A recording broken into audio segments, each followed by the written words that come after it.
নমস্কাৰ বন্ধু বান্ধৱীসকল, এই মুহূৰ্তত আপোনালোকলৈ লৈ আহিছোঁ এটি গুৰুত্বপূৰ্ণ ভিডিঅ'। বন্ধুসকল, এই ভিডিঅ'টোৰ জৰিয়তে আপোনালোকক অংগনবাড়ী সংক্ৰান্ত যথেষ্ট গুৰুত্বপূৰ্ণ কিছু তথ্য জনাম। বন্ধুসকল, ইয়াৰ আগৰ ভিডিঅ'বিলাকত আপোনালোকে গম পাইছিলে যে গোটেই ভাৰতবৰ্ষ জুৰি NEP শিক্ষা ক্ষেত্ৰত NEP এক্সিকিউট হ'বলৈ গৈ আছে আৰু সেই NEP এক্সিকিউট হোৱাৰ কিছু তথ্য আপোনালোকক জনাম যে অংগনবাড়ীৰ বাবে ইতিমধ্যে প্ৰস্তুত কৰি তোলা হৈছে কাৰ্যকলাপ ভিত্তিক পাঠ্যক্ৰম আৰু এই পাঠ্যক্ৰম কেনেকুৱা হ'ব। এই পাঠ্যক্ৰমৰ আধাৰত দেশৰ 14 লাখ অংগনবাড়ী কৰ্মীক দিয়া হ'ব প্ৰশিক্ষণ আৰু প্ৰশিক্ষণ দিয়াৰ পিছতে নতুন নিয়মেৰে আৰম্ভ হ'ব অংগনবাড়ীৰ পাঠদান। ইয়াৰ বাবে কিন্তু কাৰ্যকলাপ ভিত্তিক পাঠ্যক্ৰম ইতিমধ্যে প্ৰিপেয়াৰ কৰা হৈছে অংগনবাড়ীৰ বাবে, যে এতিয়ালৈকে অংগনবাড়ীৰ বাবে কোনো নিৰ্দিষ্ট কাৰ্যকলাপ ভিত্তিক পাঠ্যক্ৰম নাছিলে। সেই পাঠ্যক্ৰমখিনি প্ৰস্তুত কৰা হৈছে আৰু ইয়াৰ বাবে নতুন পদ্ধতিত শিক্ষা প্ৰদান কৰিবলৈ 14 লাখ অংগনবাড়ী কৰ্মীক প্ৰশিক্ষণ দিয়া হ'ব বুলি কোৱা হৈছে। এই প্ৰশিক্ষণ ইতিমধ্যে চলিও আছে, কিন্তু 14 লাখ অংগনবাড়ী কৰ্মীক এই প্ৰশিক্ষণ প্ৰদান কৰা হ'ব বুলি কোৱা হৈছে আৰু নতুন নিয়মত আগবাঢ়ি যোৱাৰ লগে লগে অংগনবাড়ী কৰ্মী সহায়িকাসকলৰ দৰমহা বৃদ্ধি পাব পাৰে আশা কৰাতকৈ অধিক ধৰণে। তো বন্ধুসকল, আহক এই সংক্ৰান্তত আমি কিছু তথ্য জানি লওঁ। অংগনবাড়ীৰ বাবে প্ৰস্তুত কৰা কাৰ্যকলাপ ভিত্তিক পাঠ্যক্ৰম। NEP ভিত্তিক কাঠামোৰ নথিপত্ৰত কোৱা হৈছে যে শিক্ষণ জন্মৰ পৰাই আৰম্ভ হয়। 14 লাখ অংগনবাড়ীত কৰ্মচাৰীক প্ৰশিক্ষণ দিয়া হ'ব আৰু অভিভাৱকসকলক মাইলৰ খুঁটিত উপনীত হ'বলৈ শিশুসকলক কাৰ্যকলাপত জড়িত কৰিবলৈ উৎসাহিত কৰা হ'ব। শিশুৰ শিক্ষা 0 মাহৰ পৰা আৰম্ভ হয়। প্ৰাথমিক শিশু উদ্দীপনা 2024 ৰাষ্ট্ৰীয় কাঠামোত গুৰুত্ব আৰোপ কৰা হয়, য'ত জন্মৰ পৰা 3 বছৰ বয়সলৈকে শিশুৰ বাবে পিতৃ মাতৃৰ অংগনবাড়ী কৰ্মচাৰী আৰু আশা কৰ্মীসকলে মাহেকীয়াকৈ চলাবলগীয়া কাম কাজ নিৰ্ধাৰণ কৰে। মহিলা আৰু শিশু উন্নয়ন মন্ত্ৰণালয়, স্বাস্থ্য আৰু পৰিয়াল কল্যাণ মন্ত্ৰণালয়, বিদ্যালয় শিক্ষা আৰু সাক্ষৰতা বিভাগ, শিক্ষা মন্ত্ৰণালয়, ৰাষ্ট্ৰীয় শৈক্ষিক গৱেষণা আৰু প্ৰশিক্ষণ পৰিষদৰ প্ৰতিনিধিৰে গঠিত এখন আভ্যন্তৰীণ সমিতিৰ দ্বাৰা কাঠামোৰ নথিখন চূড়ান্ত কৰা হৈছে। Institute of home economics, Delhi বিশ্ববিদ্যালয় আৰু নাগৰিক সমাজৰ সংগঠন নৱচেতনা শীৰ্ষক এই কাৰ্যকলাপ ভিত্তিক পাঠ্যক্ৰমটোৱে ৰাষ্ট্ৰীয় শিক্ষানীতি 2020 অনুসৰণ কৰে, যিয়ে শিক্ষণৰ ধাৰাবাহিকতাৰ আহ্বান জনাইছে। 14 লাখ অংগনবাড়ী কৰ্মচাৰীক পাঠ্যক্ৰমৰ ওপৰত প্ৰশিক্ষণ দিয়া হ'ব। পাঠ্যক্ৰমত কথা কোৱা, বজোৱা, গতি কৰা, সংগীত আৰু শব্দ শুনা আৰু আন সকলো ইন্দ্ৰিয়ৰ উদ্দীপনা জড়িত হৈ থাকে।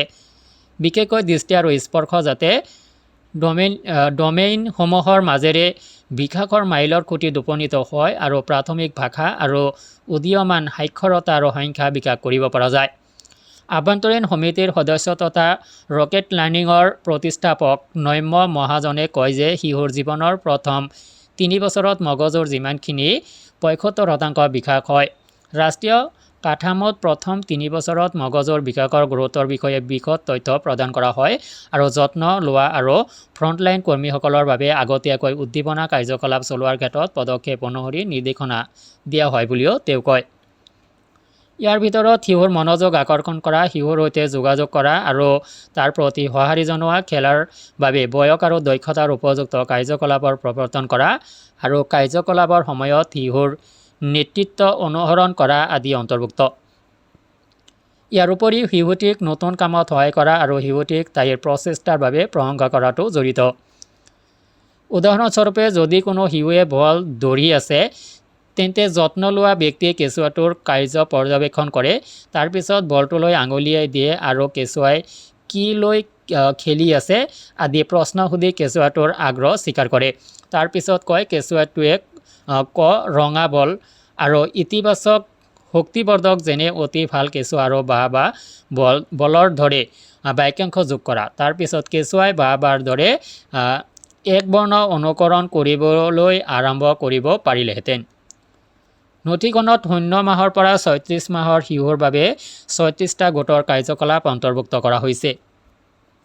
ইয়াত ঘৰুৱা বস্তু যেনে কাপ, বটল বা কাপোৰৰ বাকী থকা টুকুৰা ব্যৱহাৰ কৰিবলৈ উৎসাহিত কৰা হৈছে।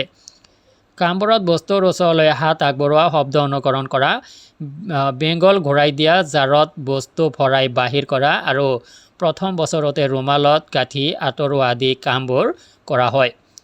এই বছৰৰ পাছত শিশুসকলক খাদ্য খুৱাবলৈ আৰু ঘৰখন অন্বেষণ কৰিবলৈ উৎসাহিত কৰা, পাকঘৰত জড়িত কৰা, পিঠাগুড়িৰ সৈতে খেলা বা আইনা এখনৰ সৈতে পৰিচয় কৰাই দিয়া আদি কাৰ্যসূচীসমূহৰ ভিতৰত আছে।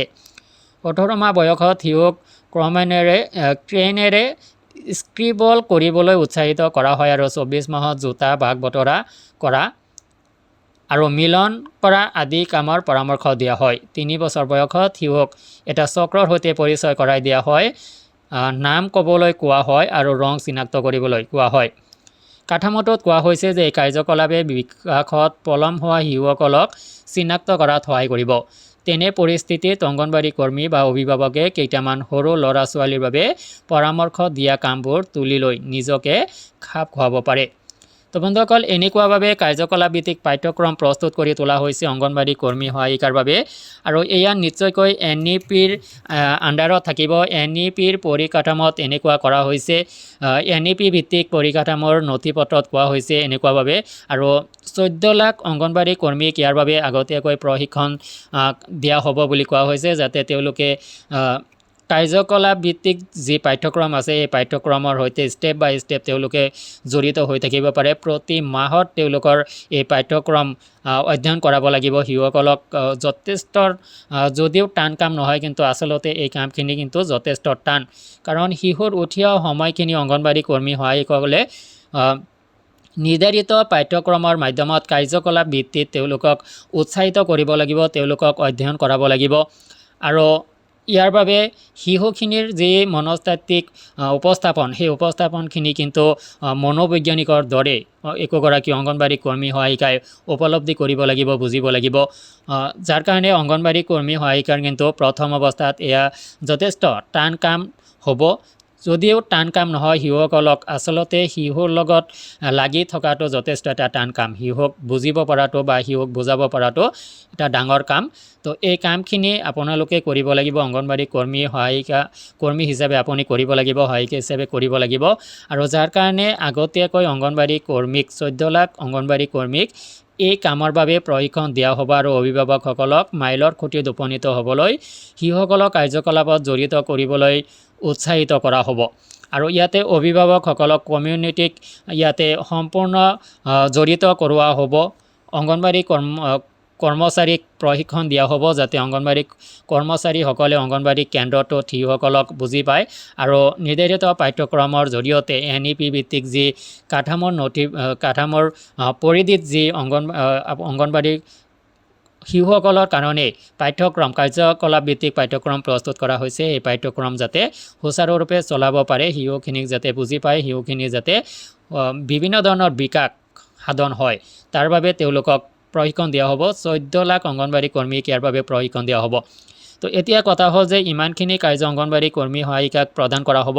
ইয়াৰ বাবে এজন প্ৰাইমাৰী টিচাৰৰ দৰে অংগনবাড়ী কৰ্মী সহায়িকাসকলক দৰমহা দিবনে? যদি প্ৰি প্ৰাইমাৰীৰ দৰে দৰমহা প্ৰদান কৰে, তেতিয়াহ'লে অংগনবাড়ী একোগৰাকী কৰ্মীৰ দৰমহা হ'বগৈ 21,000 বা তাতোধিক। তো বন্ধুসকল, এই সংক্ৰান্তত আপোনালোকৰ যদি কিবা অভিযোগ আছে, কিবা ক'ব লগা আছে, কমেণ্ট ছেকশ্যনত জনাব। আজিলৈ এৰিছোঁ, ধন্যবাদ।